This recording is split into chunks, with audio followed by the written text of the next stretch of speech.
طلاب العربية طالبات العربية، أهلا وسهلا بكم من جديد في درس من دروس المنحة، الدرس 34 عن الفعل، وهو مدخل عام إلى الفعل. This is a general introduction to the verb. قلنا إن للغة 5 مستويات: صوتي، صرفي، نحوي، بياني، وثقافي. هذا كان أول درس من الدروس التي درسناها. على المستوى الصوتي, at the phonological level, the verb is affected in certain ways. قواعد النطق التي تحدد تصريف الفعل. There are rules of pronunciation that affect the conjugation of the verbs. And I'll give you an example. مثال: لا يلتقي ساكنان. No two sukoons in Arabic can be one after the other. This rule is really crucial in conjugating certain verbs and in certain tenses. For example, أقول in المجزوم is not possible. You have a sukoon here, and this waw that's a mad is considered also a sukoon. So you cannot say لم أقول, you have to say لم أقل. المستوى الثاني هو المستوى الصرفي. This is the morphological level. تذكروا يا طلاب أنه عندما تحدثنا عن الصرف يعني morphology, we talked about derivational and inflectional morphology, and I gave you, some examples about that. Inflectional هو التصريف. How do we conjugate verbs using morphology? And the second is derivational. How do you derive verbs from certain roots, etc.? And you've seen here the patterns of the verb, أوزان الفعل الثلاثي. We talked about the patterns of the verb, etc., and of المصدر. So, under the conjugation التصريف, we have الأزمنة, الأمر والنهي, المبني للمجهول. How do you conjugate these verbs to get the different tenses that we looked at in our previous lessons? Imperative and the prohibitive meaning when you tell somebody not to do something. And المبني للمجهول, which is the passive voice. All of these come under conjugation. Look at these verbs. كتب, اكتب, تكتب. تحت الاشتقاق, of course, the verb is affected in أوزان الفعل, the patterns of the verb. The verb can be ثلاثي, the root is made of 3 parts, 3 letters.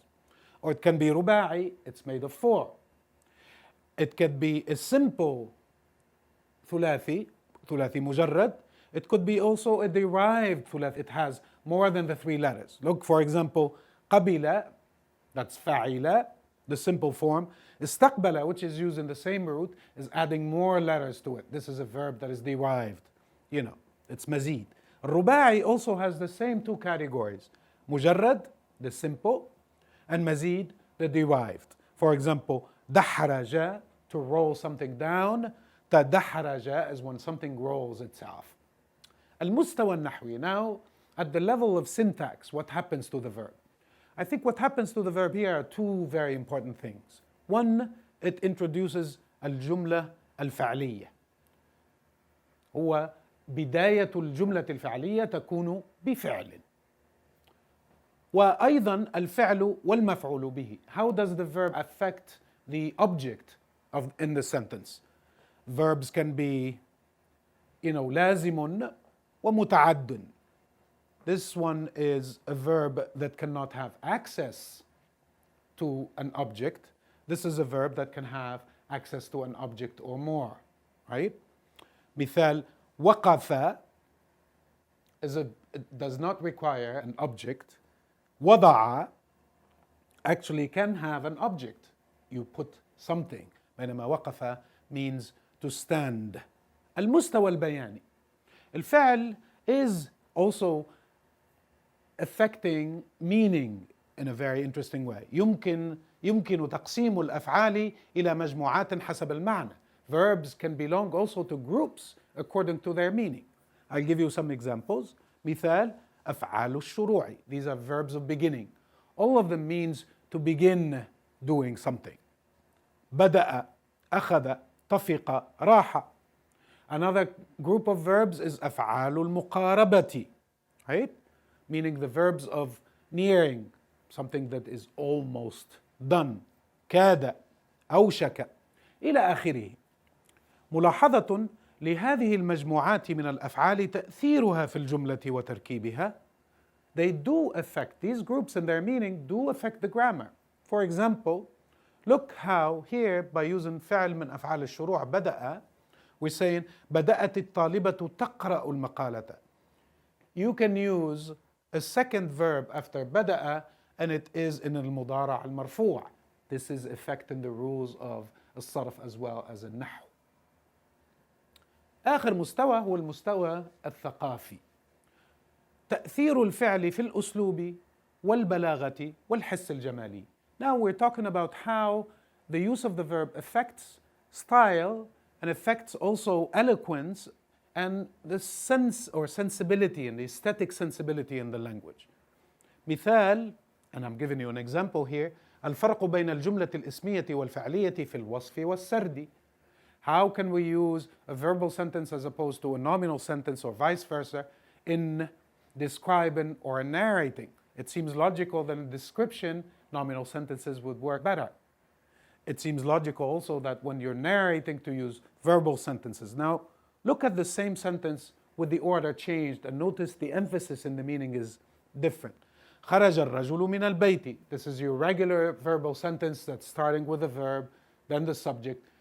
The man left the house. Literally we're saying left the man the house. الرجل خرج من البيت. The man left the house. Now we're saying not the boy, not the woman, not anybody else. It's the man who did. من البيت خرج الرجل. From the house the man left, not from any other place. So by shifting the emphasis you can do a lot to meaning and respond to certain aesthetics and also certain needs of style. مثال آخر استعمال المرادفات والأضداد. How, for example, we use assonance and alliteration, antonyms and synonyms sometimes to create meaning in a wonderful way. Look at this. عجل ولا تؤجل. يعني hasten in doing something and do not delay. But if you look at the two verbs, عجل جيم تؤجل, right? There's something added to it in الهمزة. They're very close to sound, but they mean the opposite from one another. مثال آخر معاني الأوزان وتأثيرها في الأسلوب. So the verb patterns that we talked about affect also style and meaning. You can have irony here, or put down something or belittle something, or have hyperbole, also an exaggeration in expression, by manipulating these verbs in different forms. Look at this beautiful example. هل نسيتم الموعد أم تناسيتم? Did you forget about the appointment or are you feigning forgetfulness? شكرا جزيلا على انتباهكم مرة أخرى وأراكم إن شاء الله في الدرس القادم.